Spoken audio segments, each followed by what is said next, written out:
আর ওদের যা ভাষা, আমার শ্বশুর আমাকে কি বলে জানেন? আপনি শুনবেন, বলবে শুনবেন এই কথাগুলো কি এই মিডিয়ার সামনে বলতে আমার ভালো লাগবে না? তুমি বলো, তুমি তাও বলতে হবে তোমাকে। আপনি আমার কাছে গেছিলেন না? হ্যাঁ, আপনার বউ কতদিন রাগ করে করে এই বাড়িতে চলে এসেছে? কয়বার এসেছে? একাধিকবার, মানে কয়বার বলতে আপনার 18 বছরে মনে হয় 200-300 বার এসেছে। তুমি কি এইভাবে চলতে চাও? আমি এইভাবে কি চলতে চাও বলো? আমি এরকমই, আমি যেরকম আছি আমি এরকমই চলছি। এরকম হয় নাকি? তোমার আমি কষ্ট করছি তাহলে সে সুখে থাকবে কেন? তো তাকে ছাড়তে চাইছি না, আমি তো তাকে নিয়ে সংসার করবো। আজ যে সংসার করবো বলেই তো বিদায় আজকে আপনাদের কাছে আমি দ্বারস্থ হয়েছি। আমি স্বামীর স্ত্রী, স্ত্রীর স্বামী, উভয়ের লাঠি, ভরসার জায়গা। এই জায়গাটা উনি এখন বুঝতে পারছে না। আমার সামনে আমার ছেলেটার জন্য এদিনকে একটা 1100 টাকা দিয়ে একটা ফুড নিয়ে আসলাম, ছেলেটার পরীক্ষা, তার জন্য আমার সামনে ফেলিয়ে দিল। আজকে কিন্তু এক বোনের কথা আর এক দিদির কথা হচ্ছে। যেটা সত্যি তুমি আমাকে সব সত্যিটা বলবে, কিচ্ছু লুকাবে না। তোমার বিরুদ্ধে যা অন্যায় হয়েছে আর তুমি যদি কোনো অন্যায় করে থাকো সেটাও আমাকে আজকে বলবে। আমি কারোর পর নিয়ে কোনো এই জায়গায় আসিনি, আমি শুধু সুস্থ সমাধানের জন্য এসেছি, ঠিক আছে? আর এটা হচ্ছে আমাদের হচ্ছে এসপিআর নিউজ নেটওয়ার্কের একটা পেজ, আমাদের মিডিয়া চ্যানেল এটা। তুমি যা বলবে তারাও শুনুক, আমি চাই যাদের বিরুদ্ধে বলবে তারাও শুনুক। তুমি একটা মিথ্যা কথা এই জন্য বলবে না কারণ এটা ছাড়া হবে, এই ভিডিওটা সাধারণ জনগণ সবাই দেখতে পাবে। তোমার আপত্তি নেই তো? নেই তো? সত্যটা বলতে আমি কখনো আচ্ছা, বাড়িতে হ্যাঁ, আমার যেহেতু বিয়ে হয়েছে সেই থেকে ওই বাড়িতে আমি একটা দিন, একটা ঘন্টা, 1 মিনিট শান্তি পাইনি। একটা দিনও কিন্তু আমি শান্তি পাইনি। কথাগুলো শুনবেন, আপনি একটা মেয়ে, আমি শুনতে এসেছি। তা আমি যদি একটা মেয়ে কি চাই? ঘর চাই, সংসার চাই, তাই তো? তা আমি যে সেই ঘর সংসারে আমি কিন্তু অর্থ সম্পত্তি, টাকা পয়সা কিছু নিয়ে কিন্তু এটা দিদিদের দিয়ে মানুষ সংসার হয় না। হয়, দাঁড়াও, এটা দিয়ে আপনারা সবাই মেয়ে আছেন, বলেন দেখি সংসার হয়? সংসার কিন্তু কখনো হয় না। ওই বাড়িতে আমি সংসারে গিয়ে না কোনোদিন মনের শান্তি পেয়েছি, না কোনোদিন সংসারের শান্তি পেয়েছি। ওই বাড়িতে গিয়ে শুধুমাত্র অত্যাচার করেছি, শুধু কাদের কাছে? সবার কাছে। আমার ননদের একটা ছেলে আছে, আপনারা হয়তো হেসছেন নাকি, যেহেতু ওদের ডাকে আপনারা খোঁজ দেখবেন, পাগলা, 30 বছর 32 বছর বাবা কথা বলতে পারে না। হ্যাঁ, কিন্তু ওই ছেলেটা, ওই আমার ছেলেটাকে দেখেন, ওর চোখটার অবস্থা দেখেন, মেরে ওর চোখটা এখনো দিশা ডাক্তার দেখাচ্ছে, এখানে কাটা আছে, 7টা সেলাই দেয়া। আর ওদের যা ভাষা, আমার শ্বশুর আমাকে কি বলে জানেন? আপনি শুনবেন, বলবে শুনবেন এই কথাগুলো কি এই মিডিয়ার সামনে বলতে আমার ভালো লাগবে না? তুমি বলো, তুমি তাও বলতে হবে, তোমাকে তাও বলতে হবে। এত নোংরা ভাষা। ওই আমার ছেলেটার দিকে আমি বেশি কথা বলবো না, আমার ভালো লাগে না নাড়াচাড়া করতে। তা ওই যা নোংরা ভাষা ওদের, আমি এতদিন একরকম, আমি যদি বদ শয়তান হব এ পর্যন্ত এই 20 বছরে 10 বছর 7 বছর একটা আমার বাবার বাড়িতে কাটিয়েছি আমি। তখন আমার ছেলের মাত্র 1.5 বছর বয়স, তখন কিন্তু আমি এখানে একবার এসেছি। ওরা কি করে, এরকম অশান্তি গন্ডগোল করে। আর আমার ওই স্বামী, ও প্রচুর শুধু লোকে ওর বাবা মার কথা শোনে, প্রচুর পরিমাণের বাবা মার কথা শোনার। আমার কথা কেউ ফেলার নয়, আমিও ফেলার নাই, ছেলে মেয়েও ফেলার নাই, বাবা মাও ফেলার নাই। যাকে যে সম্মানটুকু তাকে সে সম্মানটুকু দাও, তা না ওর বাবা মা খুঁটিনাটি আমার সঙ্গে অশান্তি করবে, অশান্তি করে আলাদা হবে। পয়সা করি এই বাড়ির থেকে ওই বাড়িতে গিয়ে আপনি যাবেন আমার সঙ্গে, এখনই চলেন, যে ওই বাড়িতে কোন জিনিসটা আমার বাবার নয়। তবু তো আমার বাবা শুধু দিয়েছে আমাকে বলো, জিনিসপত্র সব দিয়েছে। তারপরে আজ আমার বাবার কাছে 1 লাখ টাকা নিয়েছে, মিনিমাম 10 বছর হয়ে গেল। আচ্ছা, ধার নিয়েছে? ধার দেয়নি না। আচ্ছা, এবার যখন অশান্তি হয় আপনারা ডাকেন, সেই আপনারা এসছেন, সেই লোকগুলোকে আনেননি কেন? যারা, আমি ঝামেলা চাই না, অবশ্যই যার প্রয়োজন, যে 5-6 জন মানুষ আমাকে রেখে এসেছিল গন্ডগোলের দিন, এই দিবার যেদিন এলাম, আগে তো অশান্তি গন্ডগোল হয়েছে সেসব অনেক কথা, এদিন যেদিন এলাম রাতে আমাকে ধরে মারছে। ওর বাবার এমন কোনো স্বভাব নেই, মদ মাতালি সবকিছু আছে। আচ্ছা, আর আমাকে যেদিন ধরে সেদিন মানে জানতো বলে ধরবে, আর মরা বলে ছাড়বে, মারে খুব। আচ্ছা, তুমি কেসটা কবে করলে? আমি এটা তো কেস করিনি, তার আগে করেছো? কেস এখন করিনি তো, কেস যখন আমার ছেলের 1.5 বছর বয়স সেই সময় কেস করেছি, অনেকদিন আগে। হ্যাঁ, সে কেসটা তোলা। কি কেস করেছো? বধূ নির্যাতন কেস করা ছিল। তুলে ফেলেছো? হ্যাঁ, আমি তো সংসার করে, তারপরে তো 10 বছর সংসার করলাম, তারপরে আমার একটা বাচ্চা হয়েছে, আমি সংসার করে না ওই মারামারি গন্ডগোল শান্তি করে। আজকে তোমার কাছে আসা কেন? বারবার তোমরা তো হ্যারেস হচ্ছ, তোমার ছেলের কাছে আমি শুনবো। আজকে একটা সমঝোতার কারণে এসেছি। হয়তো তুমি সংসারে যাবে, তুমি আমাকে বলবে দিদি এই হলে আমি সংসারে যেতে পারি। আর যদি বলো যে দিদি আমি যাব না, তোমার যা জিনিসপত্র আছে তোমাকে নিয়ে তুমি ওকে ছেড়ে দেবো। একটা কথা বলি, হ্যাঁ বলো। আপনি তো একটা মেয়ে, আপনি এই কথাটা আমাকে কোন পর্যায়ে বললেন? আমার ওই দুটো বাচ্চা থাকতে আপনি কি করে বলছেন আমাকে ডিভোর্স করছেন? আমি আমি বলছি আর কোনো কথা বলবো না, এই একটা কথাই শুধু আপনার কথার কথা বললাম। তুমি যদি ভালোভাবে থাকতে বলো যে দিদি আমাকে একটা কথা বলে দাও, ওকে এই চরিত্রগুলো বদলাতে বলো, আমি ওই ও বাড়িতে কোনোদিনও বলতো মানে এই পর্যন্ত না হলেও মনে হয় 10 বার। আজ তো আপনারা মহিলারা এসছেন, এর আগে যে কত লোক নিয়ে এসছেও এরকম গন্ডগোল মারামারি অশান্তি করে রেখে যাই বা আমি চলে আসি, আবার 2 দিন পরে এসে আমার বাবা মা। আচ্ছা, এইভাবে কি মানুষের জীবন চলে? এইরকম ও কোনোদিনও তুমি কি এইভাবে চলতে চাও? আমি এইভাবে বর ছাড়া কি চলতে চাও বলো? আমি এরকমই, আমি যেরকম আছি আমি এরকমই চলছি। এরকম হয় নাকি? এরকমই। তোমার তোমার আমি কষ্ট করছি তাহলে সে সুখে থাকবে কেন? সে সুখে থাকবে কোথায়? সে সুখে থাকবে কেন? আমি এখানে যখন যেহেতু ডিভোর্স করবো, সে সেহেতু ওখানে বিয়ে থা করে সংসার করে আমি করতে দেবো না। তা তুমি তার সাথে থাকো না, সংসার করো। সে তো থাকবে না, কে সে ওইখানে ওর বাবা মানে থাকবে। তুমি কি চাও বলো? আমি ওখানে থাকলে ওখানে সংসারে তার মতো কোনো পরিস্থিতিই নেই। আচ্ছা, তুমি ওখানে যাবেই না, না। কিন্তু তুমি যদি সে এখানে এসে তোমার সাথে সংসার করে তাহলে তুমি সংসার করবে, তাই তো? আমার ছেলে আছে, এরপর একটুকু ছেলের কাছে এটা তুমি বলবে আমাকে, বলো, তারপর যেটা সিদ্ধান্ত ছেলের কি শুনতে হবে সেটা আমি বুঝে নেব। তুমি আমাকে, আমি সিম্পল প্রশ্ন করেছি, সিম্পল উত্তর দাও। এই ঘর করতে চাই। ও আমি সিম্পল প্রশ্নে হ্যাঁ অথবা নাই বলছি। আমি তো সবাই চাই, সংসার করতে সবাই চাই, কে না চাই? এগুলো এত প্যাচের কথা নয়। সিম্পল একটা প্রশ্ন, সিম্পল একটা উত্তর। তোমার বনি বানা হচ্ছে না, তোমার ননদের ছেলে, ননদ তোমার বাড়িতে রয়েছে, তোমার বর তোমার এখন আমার বাড়িতে নেই। আচ্ছা, এখন নেই। তোমার শ্বশুর আর শাশুড়ির সাথে তোমার বনি বনা নেই। তুমি বলছো শুধুমাত্র তোমার হাজবেন্ড ওর বাবা মার কথা শুনে তোমাকে অত্যাচার করে, তাই তো? ওরা অত্যাচার করে, সবাই অত্যাচার করে, ওরা অত্যাচার করে। তাহলে তোমার বর তো নিজস্ব খারাপ যেটা, সেটা তো লোকের কথায় খারাপ করছে। ও তো একটা ভালো মানসিকতা হতে পারতো যদি তোমাকে নিয়ে আলাদা থাকতো, ভালো মানসিকতা হতো। কিন্তু এখন বর্তমান যে পরিস্থিতি, লোকের কথা শুনে তোমাকে টর্চার করছে, এই তো তোমার নিজের কোনো বিবেক বুদ্ধি নিয়ে কখনো কাজ। আচ্ছা ঠিক আছে, আমরা ওই বাড়িতে ছেড়ে দিলাম। তোমার বর কি এখানে এসে যদি তোমার সাথে সংসার করে, তার বাবা মার কাছে থাকে, তোমার কাছেও থাকে, মিউচুয়াল করে ব্যালেন্স করে থাকে তোমার সাথে, তুমি কি সংসার করতে রাজি? ও যদি সেরকম করে থাকে তাহলে হবে। আর ও এখানে এসে 2 দিন থাকলো, ওখানে গেলে আবার ওখান থেকে এসে এখানে অশান্তি গন্ডগোল করবে। আমি কিন্তু খোলামেলা কথা বলছি, অশান্তি গন্ডগোলটা তো তোমার কাছে, তোমার বাবা মার কাছে সারা জীবন থাকবে নাকি? তার বাবা মাকে দেখবে না? না, তার বাবা মাকে আমি দেখতে কখনো, সে আমার সামনে এখানে আসুক, জিজ্ঞাসা করেন আমি কখনো এত অশান্তি গন্ডগোল হয়েছে তাও কোনদিন বলেছেন কি তোমার বাবা মাকে দেখবো না? জিজ্ঞাসা করেন, তার বাবা মাকে ডেকে নিয়ে আসেন আমার সামনে। উনি বলতে চাইছেন যে জিজ্ঞাসা করেন, আমার সামনে নিয়ে আসেন। আমার শ্বশুরকে আমি আমার বাবার চাইতে বেশি যত্ন করেছি, যদি ভুল হয় উপর আল্লাহ করেন সেটা বিশ্বাস করবে। আমি যেটা বলছি সেটা বলো। এখানে এসে 2-4 দিন থাকলো, তার বাবা মার কাছে থাকলো, তোমার কি আপত্তি? তোমার কি মত আছে? আমরা কখনো চাই না তোমার সুন্দর সোনার সংসার, তোমার ছেলে দুটো বাবা ভাড়া হোক। তুমিও সেটা নিশ্চয়ই চাইবে না। তোমার কি আপত্তি আছে? ও মাসি, জামাই এখানে এসে থাকাথাকি করলে তোমার কি সমস্যা?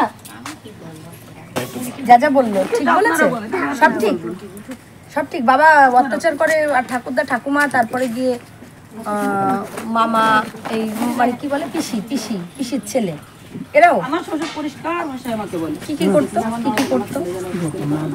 জোরে বলো ভাই, একটু মারধর করতো সবাই, পিসি হোক, পিসির ছেলেরা হোক, আমার বাবা হোক, আর ঠাকুরদা ঠাম্মা ব্যবহার করতো। আর বাবার ভাষা একদমই ভালো না, daily mental torture, physical torture সব ধরনেরই। মাকে মেরেছে, আমাকেও মেরেছে। আর তাছাড়া দাদুদের সঙ্গে কখনো ভালো সম্পর্ক তো নয়, দাদু বাড়ি আসলে অশান্তি, মাকে শুনে মারধর, আমাকে মারধর, নানা রকম। আচ্ছা, তোমার মনে তো একটা ভাবনা চিন্তা আছে, ধরো তুমি বড় হয়ে গেছো, 12 না এবার, তাহলে এবং এন্ট্রান্সের জন্য প্রিপারেশন আছে। আচ্ছা, তো 12 হয়ে গেছে তোমার তো মানসিকতা আছে যে তুমি এটা করতে চাও, বা কি এটা হলে হয়তো তোমাদের ভালো কিছু হবে, এরকম মানসিকতা কি সেটা মা বলতে পারছে না, তোমার উপর ডিপেন্ড করছে। মা ধরো একটুখানি কম বোঝে, তুমি যথেষ্ট জ্ঞানী, আমার তাই মনে হয়েছে। কি হলে এদের শান্তি হবে? মানে বাবা মা তো এখন তো যথেষ্ট বয়স তাদের, কি হলে শান্তি হতে পারে একটু বলো না। তোমার তো মানসিকতা আছে যে এটা হলে পরে বোধহয় দুজনের গন্ডগোলটা মিটে যেত। আমার বাবার যা চরিত্র, আমার বাবার যা ব্যবহার, তাতে আমার মা যতই ভালো, যতই পাল্টানোর চেষ্টা করে, আমার বাবা বদলাবে না, ভালো করে না।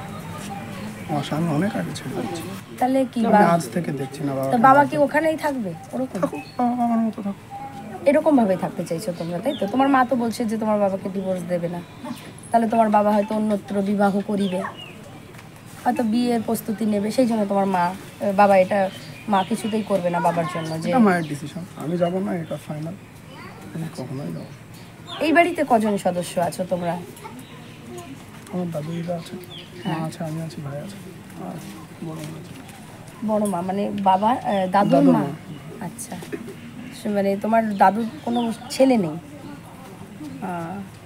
তো তুমি তো মাকে বুঝিয়ে পাঠাতে পারো, তুমি থাকো। ওখানে আমি পাঠাবো। ওনাদের বাড়ির থেকে কিছু লোক এসছে, আমি তাদের কাছে তো নিশ্চয়ই জানতে পারি যে তুমি তোমার মা কতটা সত্যি কথা বলছো, কি তারা কি বলবে? তাদের ব্যাপার। না তোমার কি মনে হয় এত অত্যাচার নিশ্চয়ই তারা মিথ্যা কথা বলবে না নাকি? তাদের ব্যাপার, সে যদি মিথ্যা কথা বলে আমি তো পারি। আচ্ছা, ওইখান থেকে একজনকে ডেকে নিয়ে এসো তো। আপনি আমার কাছে গেছিলেন না? হ্যাঁ, হ্যাঁ আমি আপনার বউ কতদিন রাগ করে করে এই বাড়িতে চলে এসেছে? কয়বার এসেছে? একাধিকবার, মানে কয়বার বলতে আপনার 18 বছরে মনে হয় 200-300 বার এসেছে। 200-300 বার? তাহলে এবং এই গ্রামবাসীও জানে আমি কিভাবে আসি যাই। আপনি এখানে এসে গালাগালি করেন? এখন দিদি বলতে যে আজ 18 বছরেই আমি গালাগালি করি, কখনো মদ খাই, কখনো ঠ্যাং ভেঙে দিই, কখনো সিগারেট দিয়ে পুরাই, বিভিন্ন অভিযোগ। কখনো আমার বুবা একটা ভাগিন আছে তার অভিযোগ ছিল, কখনো মানে দিদিদের অভিযোগ, পরে মা বাবা, এখন শুনছি আমি নাকি মাতাল, বিভিন্ন অভিযোগ, মানে একের পর এক সময় এক একটা ইস্যু নিয়ে। তা আমি জানি না এর অতীত কী ছিল, অনেক কথা আমিও শুনেছি, আমার ওয়াইফের সাথে বলেছি যে তোমার কিন্তু অনেক কথা, যেহেতু আমার ছেলে হয়ে গেছে, মানে এর তো অনেক লং, মানে 18 বছর বিয়ে করেছি, 20 বছর মনে হয় কি 19 প্লাস, বিয়ের 6 মাস পর থেকেই এই বউ যেটা বলছে 250 থেকে 300 বার, তারও বেশি মনে হয়, ওই সব সময় রেডি। এমনকি এই রিসেন্টলিতে 6 মাস আগে এখানে এলো আমার শ্বশুরদের সাথে কথা বলে, যখন আমার গ্রামের 2-10 ছিল, বুঝাতে পারিনি ওকে, সামান্য একটু সমস্যা, এবার আমার কোনো ইস্যু না, একটু হলে ইস্যু করে আর কি, জানি না সেটা আমার কপাল না আমার ছিল তাই। আর এতই যদি হবে, আমি 20 বছর ধরে একাধিকবার এখানে এসেছি শুধু সংসারটা করার জন্য। আমার এই বাড়ি থেকে তো কখনো ভাবিনি, আমি তো দিনমজুর, যে এই যে কেস চালিয়ে তারপরে লোকজন নিয়ে আসা যাওয়া। আপনার কেস তো ডিসমিস হয়ে গেছে। ডিসমিস তো আমি করেছি একাধিকবার, এসে মানে ওই তুলে নিয়ে সংসার করেছি, তো মানে কেন যে আমি যদি বাজে হবো, আমার কি দরকার ছিল আমার এই সকাল্লাদ, মানে আমি এই সংসারটা এই জায়গাটায় কখনো আমার শ্বশুর শাশুড়ি চাইনি আমার সংসার, এখনও বলছি চাইনি। যে আজকে যখন আমি এখানকার প্রতিনিধি এসেছিল আমার শ্বশুর বাড়ি, মানে আমি সামাজিকভাবে এখানে মেম্বারকে জানিয়েছিলাম আপনারা একটু, উনিও 2 দিন এসেছে, এনারা বসবে না। একটা সুস্থ মা বাবা যখন পরের ঘরে একটা মেয়ে দেওয়ার পরে এখানে আমি গাড়ি করে রেখে গেছি, আমি পরবর্তীতে রাগ কমুক, আমি একা না, মানে আমার ওখান থেকে আমার আশেপাশের 2-4 জন রেখে যে এখানে থাকলো, রাগ কমলে আমি নিয়ে যাবো। ওই শান্তিপুর এখানে যারা গেছিলো, এখানে তারাও এসেছে, যারা গেছিলো তারা এসেছে, ফোন করাও সেই সেজে কাকাকে। এই কিছু কথা আপনাকে জানাতে চাইছি। আপনার মিসেসের সাথে আমার যতটা টাইম কথা হলো, তিনি আপনার বাবার, আপনার মার, আপনার ভাগ্নের এবং আপনার বোন এবং আপনি এই সবাই মিলে অত্যাচারিত। তিনি আর এই অত্যাচারের মধ্যে যেতে চান না, তিনি শান্তিতে থাকতে চান তার বাবা মার কাছে, কিন্তু আপনাকে ডিভোর্স দেবে না, সে আপনাকে ডিভোর্স দেবে না।